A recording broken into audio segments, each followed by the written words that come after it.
baki teta to bakake nzambe arobimisa banguna ya Kongo na poisa nzoka ne tito vandaka basango basololaka na ba M23 bokanisa malamu monseigneur Chola yebisaka biso ke so makambo continue courage moko akobima poisa asala coup d'état nzoka ne ezalaki nde nanga bandeko boyebi ke nanga kati bandefu nanga kati bandefu bakutana na ba abeshole sikoyo aéroport ya Goma eza ya kokangama même ba aide humanitaire même pour évacuer même ba bibemba ba sud africain ezalaki kosimba te mais basango bakomi kuna ndenge nini nzoka nde basango babimi awa bakei Kenya avion wa Kenya tango basango bamata bazande na Jeannette Kabila wana tokomo yebisa bino banguna ya Congo bazana Jeannette Kabila bakende bakeiti bakiti Kigali nde escorté bango fongoleni bango barrière basango na biso na ba pasteur ya missioni en tout cas non ezalaka mbote ba congolais mbote chers internautes mbote bana monde entier merci encore une fois ndenge tozali ensemble pour na solo la basolo na à travers Tindika télévision Saint Thomas et soro monité kondimate na biso yanga ndeko Léon Munzadi Rife Mayayos tozali ensemble wana bana Paris ya solo obabisinga ke Saint Thomas to ana colère ko sakana te mais faut bozana na colère na cadre penda bato balingaka patrie na cadre bato bazaka penda na bolingo ya Congo na ya ba congolais faut bozaka na colère basango basango bateki disque prophète Moïse Nyengela yebisa kinga ke Saint Thomas banguna ya Congo nyoso nzamba kobimisa bango na poisa est-ce que bozana misu to bozana misu te bomona to bomona te na lobaka na bino ke so monité kondimate est-ce que basango balakisi biso visage ni to sala ba comparaison tout au long émission beaucoup to tirer ba conclusion merci déjà na Junior Kapaya merci na Rife Kisombe ba Rife merci na bino nyoso pour plus biso confiance à travers Tindika télévision pour vous dire que tozali ensemble pour na école Congo démocratique ezali mabele batika na bakoko ezali mabela mboka na biso tokoki ko permettre monguna te ya girafe ya Kagame akwa biso yango azwa biso yango kana bopete boye merci na maman Yvan Zolanda biso sans oublier Nicolette toujours moi si apembe venanga tumba kolesha maman Laurence boza déjà beaucoup bobeka déjà batubaya boye savoir que basango o na yena ngolelo ezala basango kitoko en tout cas l'espoir fait vivre na promettre kibino que on va perdre la bataille et non la guerre. Guerre et koti batu. Likamwa RDC batu balamuki na monde entier na ebisi bilo que Afrique est mobilisée, monde est mobilisé pour nous soutenir RDC na chef de l'état nango na bawazale nango na population nango. Basango ezali belé na est na ebisi bilo que ezaya ruinda ezaya rubeba sur le front bitumba muto ko sauter. C'est ça l'effet moko ezarunati. Oh IAC, oh Sadek, c'est ça l'effet zate. To bunda, petro bunda. D'ailleurs, avant la kota, na masolo to beta lelo, avant na yebisa bino makambo to solo la. Message à prophète Moïse Nyengela yaki. Naloba. Ngala roloba parce que batindinga na yebisa bino. Prophète Moïse Nyengela lobi na ngana yebisa batu nyoso baza pembe na mokonzi mboka. Baotu baza nzinga bo basalaka nayo baza nzinga tout ça. Mais surtout à insister on a bena beti cette lobi na ngai Saint Thomas na obeta c'était surtout na ba oyo ba ebike azalaka la capacité ya ko chichoter na lito ya chef de l'état. Yende muto lobi na yebisa ye. Alobi mokonzi mboka nzambe alobi nzela ya dialogue porte eza fermé eza voie suivre te dialogue boki dialogue message eye lobi dialogue porte ezali fermé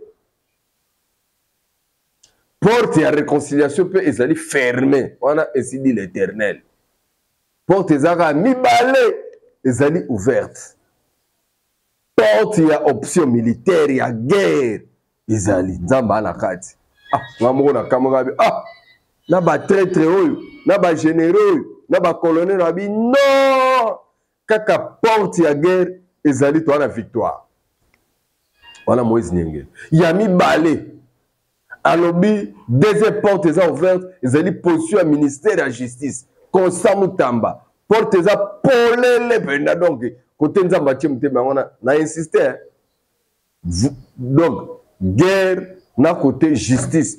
Voici les deux fois que Dieu est avec nous et Dieu va nous accompagner. Oh tu es tikali, oh union c'est tikali et l'oroté, oh Union européenne, oh communauté internationale, oh États-Unis, oh SADC, oh IAC, oh dialogue, oh réconciliation, oh Joseph Kabila, oh Paul Kagame, oh babi kuna nyonso et l'autre côté et l'autre côté et l'autre côté. Ah prophète Moïse Nyengeli. Est-ce que ça na réseau, toi ça na réseau te yozonde émission oyo enregistré yango parce que makambo zo liboso ezali minene ya gaya. Maurice Toko depuis États-Unis. Oui le kambango. Kiki Kezongboki. Est-ce que beaucoup kato beaucoup kate. Ngai balobi na ngana sakola. Est-ce que na sakola to na sakola te na boyi na kufa nango message babi porte ya dialogue ezali fermé panzambe. Eza voie suivre te. Porte pe ya réconciliation, ils ont fermé, ils ont suivre.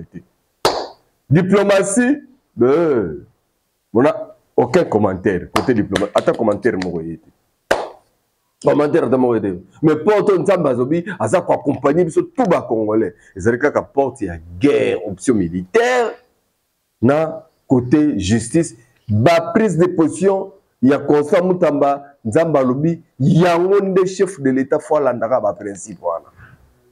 Ça dit beaucoup. Pour la lelo maramto bombi après avoir eu un message union sur prophète Moïse Nyengela tindi parce que bobo sanate bolingo ya Congo na ba congolais ba calendrier ba pesa ki ba chronogramme ba pesa ki 10 minutes to ran étape on a toloba ki que il faut janvier février mars ko prier mingi pona mokonza mboka pe pona mboka bo prier pour na Nicolette moi c'est pembe ouais ba ensemble da pe pona ba ko tungisam voilà. Tous allez ensemble. Donc, sujet, il y a se focaliser pour l'instant dans nous yangwana. Mais pour la lelo maramni intolobi, activité toujours il y a beaucoup d'abord chef de l'État Fachi Beton, le président Kokanina Munene ya Congo. Mutu lelo a Belisi Kagame liboma Kagame a commis zoba première mesure azui espace na biso, mapata na biso. Toboyi ba via ba Rwandais et pour moi bon conséquences nango kuna. Ce n'est que le début de la guerre. Si on a dit Rwanda, c'est Rwanda qui est babiso. Oui, ça taille à Fachi. Oui, ça taille à Joseph Kabila. Mouzel aura désiré Kabila. Il y a pas tout le monde malroit, ma matata en point de voir le beau. Mais non, on a combattu les M23 en 2013 qu'on nous demande conseil ni le bacolo du copa. Bino combattre M23. M23 qui n'est pas battu à créer à Kaï Mousseveni na Kagame. Pas vendre les bazongs là-bas. Bon gagner qui bango ah ba brigade ya Monisco ya intervention rapide ko telo bato ba intervention bino what butika alors ndenge tolo baboye crise continue na Rwanda ya kosakana te po makambo visite Rwanda resila na nango kolinga futa billet trop cher pour ya Rwanda lisusu po distance c'est comme mulai distance à 2 heures et comme 4 heures du temps distance à 3 heures comme 6 heures du temps distance à 8 heures et comme à 16 heures du temps na vol na nango kolinga futa ba billet cher pour ba billet ko ne mati depuis topé donc azaka na nzela mususte Rwanda ngo au-delà ya bambanga nzoka ndena mukene alaka na nzela kolekela ba viote dele zaga para subo banda tokangi porte et bombe koti crise côté li bango bon c'est que le début parce que Rwanda azana sorti moko na merde alaka na sorti na fleuve c'est un pays enclavé à part lac Kivu ne place ya mona mai aïe siko to ya par voie aérienne et de là aérienne espace des arabes il y a plus court il y a facile les arabes parce que pour même Congo Brazzaville faut beta pena mama na contour ayo Congo Brazzaville ça dit que au mati libanda ya Congo ti oke beta ti baluki boy so yeli on a nenga seso baluki na sese ya Zambie lekile ki Angola titi au mati batiti allez et comme mama na tour sikoyo avion fonctionnera en fonction à distance na carburant. Donc distance égale carburant donc ba prix à billet mati makambuto et mati alors qui va encore visiter les Rwanda donc to frapper dans l'économie nan ya mi balé ba wela ki Goma ba sota ki to bisa bino za courte joie bana classe baboyi koya classe baétudia baboyi koya pourquoi babela bango na makasi baboyi bake babengi baseignant na makasi baseignant bayeme bakutani na 3 élèves na kati ya école. Merci nanu na Congolais pour la désobéissance civile bozolakisa bango sur place ke mboka ezali ya biso ya misatu bazosala siko babanke ezalaka na Goma et fonctionner babanke elobi nous dépendons de Kinshasa, on n'a pas de liquidité ici. Aïe, boyaki biyela boyebaki te guerre bino obunda guerre mais makabobolo ki na ba Rwandais bon si ça o ba Rwandais mutu ba otika na komona pasi oyo. Et si tout va bien, bah pays belé Afrique et l'Ingue côté bitumba oyo. Surtout bah on soutenir RDC. Nani a resenga abandon, nani a rolemba pour dialogue. Na éviter to robeta basolo ko ben éviter ce qui te reçu ça. Mais mon konzambo kazaki na activité na quand même to banana na Kinshasa.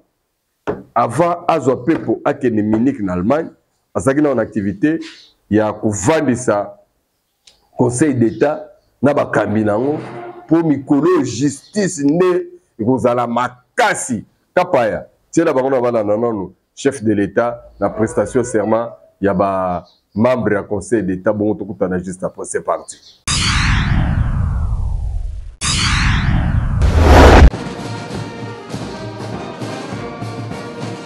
Il a plu au président de la République Félix-Antoine Tshisekedi Tshilombo, magistrat suprême, de nommer dans son pouvoir discrétionnaire le premier président du Conseil d'État, Madame Tsensele Wansesele Brigitte, le procureur général près le Conseil d'État, Mokolo Kokesha Jean-Paul, et le premier avocat général près le Conseil d'État, Madame Mutombo Kesse Rose. Les 3 hauts magistrats ont prêté serment devant le chef de l'État, magistrat suprême, ce mercredi dans la salle de congrès du Palais de la Nation où l'on a noté la présence de tous les chefs des institutions de la République et de plusieurs autres invités.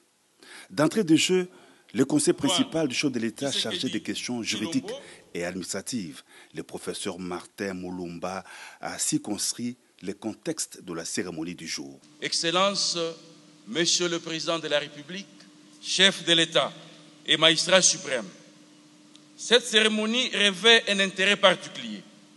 Elle traduit la volonté de votre Excellence de poursuivre sans désemparer les réformes entreprises au sein de l'appareil judiciaire congolais pour la construction d'un véritable état de droit, fondement de votre vision.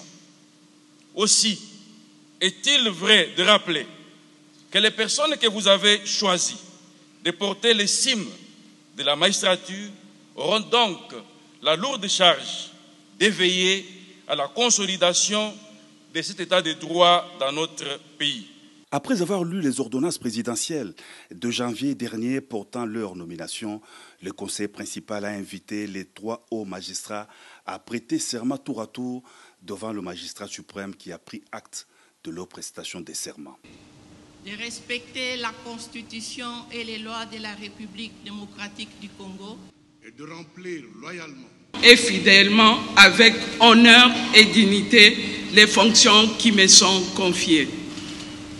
Je prends acte de votre prestation de serment en qualité de premier avocat général et le Conseil d'État. Mes très sincères félicitations.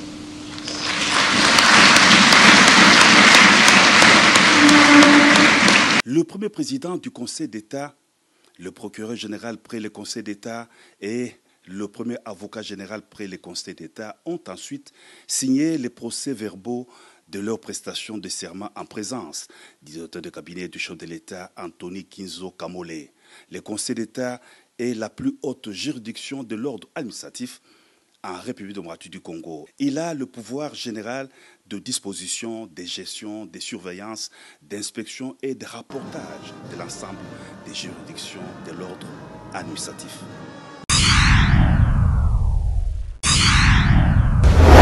Merci Kapaya Nabandi que image journée c'est le plaisir na batebele baza coacher na tindika kolanda biso partout dans le monde. Nous sommes tellement ensemble bien que Maramba Est donc ils ont ça batebele passi batebele bazo ça la réaction émotionnelle c'est qui est tout à fait normal dans le moment où ozotala ba image ou tali Maramba so mais comment se fait-il nata tozali na siècle où bato ça la Maramba mais en attendant Makonzamboka tellement monde entier ezali vraiment actuellement compatir na biso à travers la communauté internationale, à travers Batebele, Bazar pour la dossier, il y a RDC, Nalingagi nan Hollande arrivé, il y a chef de l'État, na Munich, en Allemagne, puisque Batebele Baransaki, il y a voyagé soutien dans mon émission, ma vidéo, Fati voyager le sous, au moins au Kagame, boule la bango, Fati Abanga M23 T, Fati Abundaginde ba sommet na bango tout.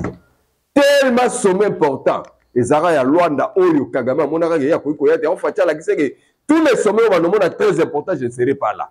Ya bomoni ba sommet wana ezala ya Nairobi akendaka na yete ya Dar es Salaam facha kepete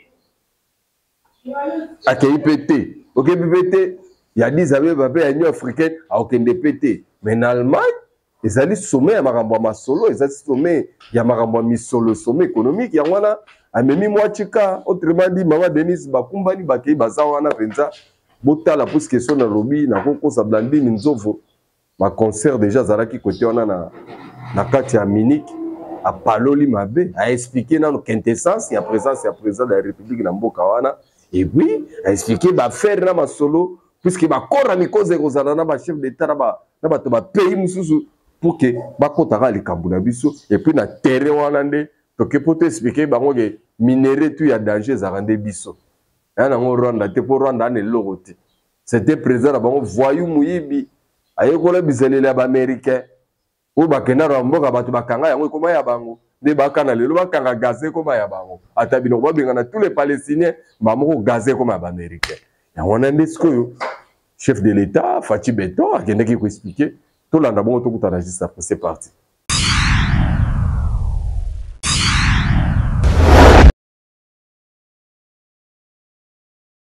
L'édition 2025 de la conférence de Munich sur la sécurité qui se tient du 13 au 16 février dans la capitale de la Bavière rassemble plus de 450 décideurs de haut niveau et des leaders mondiaux dont les chefs d'État, des ministres, des dirigeants d'organisations internationales et même des ONG. Cette rencontre annuelle est un rendez-vous incontournable pour discuter des enjeux stratégiques et géopolitiques du monde actuel. Voilà pourquoi cette année, le président de la République démocratique du Congo, Félix Antoine Tshisekedi Tshilombo, a fait le déplacement à Munich pour parler de la paix et la stabilité aujourd'hui menacée dans la région de l'Afrique des Grands Lacs en raison de l'agression du Rwanda contre son pays, la République démocratique du Congo. Le président parlera aussi d'autres enjeux cruciaux tels que la coopération internationale, l'accès aux métaux critiques et les défis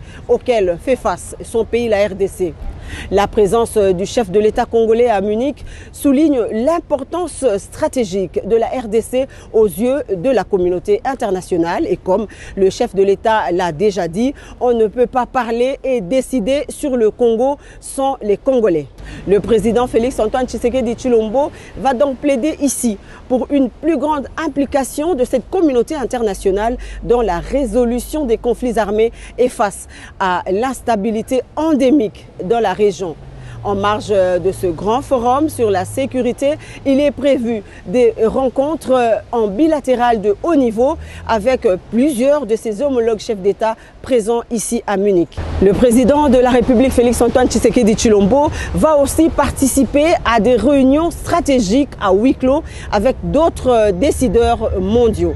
Depuis Munich, Blandine Zovo, Faustin Massola, Serge Mwanza et Antatina pour la cellule de communication du chef de l'État.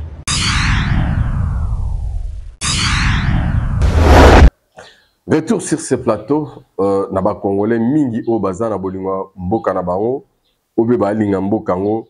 Je pense que bozo sepela mena yebi ke mikolo ucho le kawa misatu mine mitano ba Congolais belé colère ko sarate na ko tela na ngabino image. Ba tata episcopo bango basengaki baya ko mona mokonzi mboka. Chef de l'État Fati Beto ayambaki bango na bureau na ya je pense que tout est là rabino ba image. Sauf contre-temps, tapso besoin que on ba de consus na ba média na bango to na ba réseaux sociaux na bango. Mais nzoka de ba sango ba moni ngo mama na passa nord ba banda ko sala commerce na bango ba bimi pa Fati ba ke pa Fayulu ba ke pa Delice Sanga toyebaki teta otolobaka ke nzambe akobimisa bango na ya Kongo na kwasa nzoka nde ti tovandaka basango basololaka na ba M23 bokanisa malamu monseigneur Chola yebisaka biso ke so makambo continue courage moko akobima pozwa asala coup d'état nzoka nde ezalaki nde nanga bandeko boyebi ke nanga kati bandefu bakutana na ba abeshole sikoyo aéroport ya Goma eza ya kokangama même ba aide humanitaire même mpona koévacuer même babibemba basud africain ezalaki kosimba te me basango bakomi kuna ndenge nini nzoka nde basango babimi awa bakei Kenya avion wa Kenya tango basango bamata bazande na Jeannette Kabila wana tokomo yebisa bino banguna ya Congo bazana Jeannette Kabila bakende bakeiti bakiti Kigali nde escorté bango fongoleni bango barrière basango na biso na ba pasteur ya missioni en tout cas non ezalaka siko bakoti pa nanga babima baoseka nanga entouré na ba Rwandais na rabeshe la ribi batu baza très important bango to sala na bango dialogue donc biso ba congolais faut vana na nanga bomi ba congolais plus de 3000 accompagnés na ba Rwandais siko ba sango na biso ba sepeli bake ba oseka balbino il faut to solo la biso to lobi dialogue wana ezati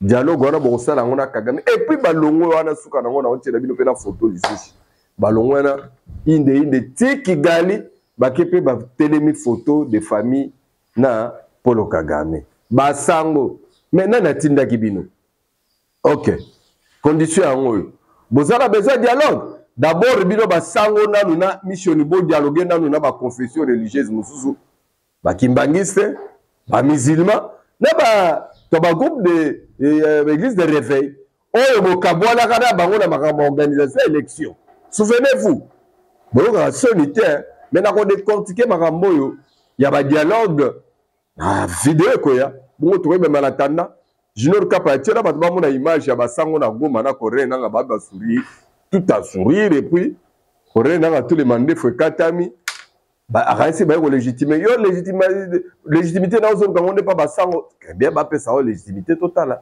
Junior Kapa ya tiena bango batala et ça la plaisir na Léon Muzadi na refema ya yo si bato atembe bandi magete sango apengwi botala. Vous avancez, s'il vous plaît. Allez de l'autre côté. Allez de l'autre côté. Allez de l'autre côté.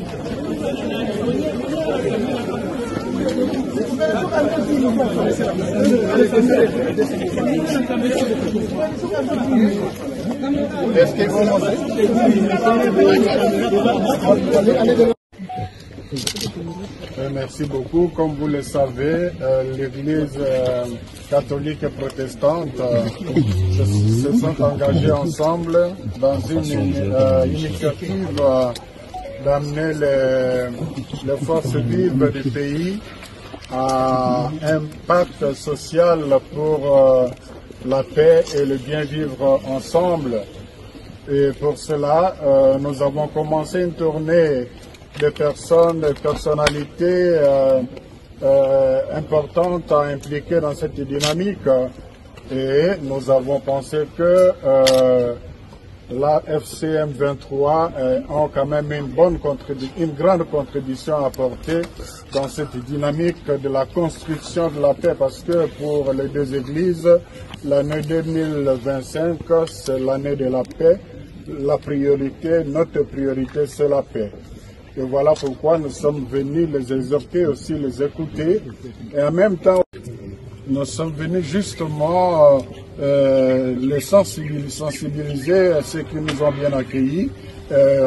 Nous sommes d'accord avec eux que on peut s'engager à trouver une solution pacifique le plus tôt possible pour que la guerre s'arrête.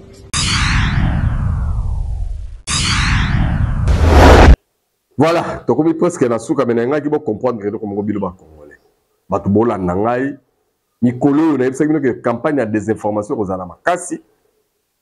Masolo lukuta pe ko zala makasi. Ba nos patriotes pe ba ko bimebele parce que vous avez beaucoup de patriotes ba congolais. Ba trouver bon que no ba Rwanda fou ba ya ko diriger biso, ba coloniser biso ata monde tezo ganga ke Rwanda ils a pas biso il y a 30 ans mais ba congolais ba zo ba tisere de fois longona. Alors des congolais comme ça. Excusez-moi le terme, mais c'est bête. Voilà, pensez comme ça, na période de ça. C'est comme ça, on a tout nanano. Ndenge toza bon, ndenge Kagame le bagaba FDLR, FDLR. Est-ce que basango ya Rwanda bakoki pe kolongwa balongwe Rwanda ti baye kokota na Congo baye kosolola na ba FDLR après baye bamoni président ya Congo bakizaka azo soutenir ba FDLR et puis bazongi pe na Kigali bafandi tranquille Goma ngo bananga bazwaki boyebi chaque jour combien bazo massacrer na koyeli bino ba image ya bato bango baza ko massacrer ba illustration bakomona ba vidéo na très prochainement bozalaka scotché awa et puis bomona otoki sango ke Union européenne baye ko voter quand même résolution ko boya contraire bango na Rwanda ya ba minéraux consort bon total on a ba vidéo ko ya tumika kotala na masolo ndenge zali mais pour le moment nous disons ceci initiative basango baza kotambola kana ba robe na bango basokola ki na javel po etela makasi bato bamona bango danger ki baza ba mobikisi ezali cop na bango moko biso ba congolais tout to bandi guerre na biso na Rwanda to bandi na guerre économique to ya masasi to beta na kala mingi te ezoya nango pour l'instant biso zo mona kaka voix ya guerre ndezali bien mais voix ya ba dialogue ezali voix moko te ndele to boyiboye émission va te expliquer mais batebele bo komela biso soki bozoyi ba makambo dialogue ese bongisa na mboka na biso esi sa crise moko bokomeli biso pe no Saint Thomas dialogue basango basala ke esi sa likam tete okomeli biso tous le lango émission ko merci na Junior Kapaya merci na Rife que somme merci na ba congolais à monde entier partout bozala ki bolanda ki biso na koki ko bosala te mama Yohan notre consultante depuis Bruxelles vient na tumba kolé chez mama Laurence et Léon Mouzadi na refema yayos bazanga kité papa Maurice Toko depuis États-Unis bozala ke belé kolanda biso vraiment ça plaisir grande sœur propre Aninga Lula depuis Canada merci tous allez ensemble tout le monde est très prochainement mais bosenga kana nzambe abatela mabota na bino vraiment tous allons toujours ensemble puisque tumbana biso ba Rwandais et aussi la sécurité peut qu'on soit pendant ba siècle car Mosé Laurent Désiré Kabila avait dit la guerre sera longue et populaire. Bye bye.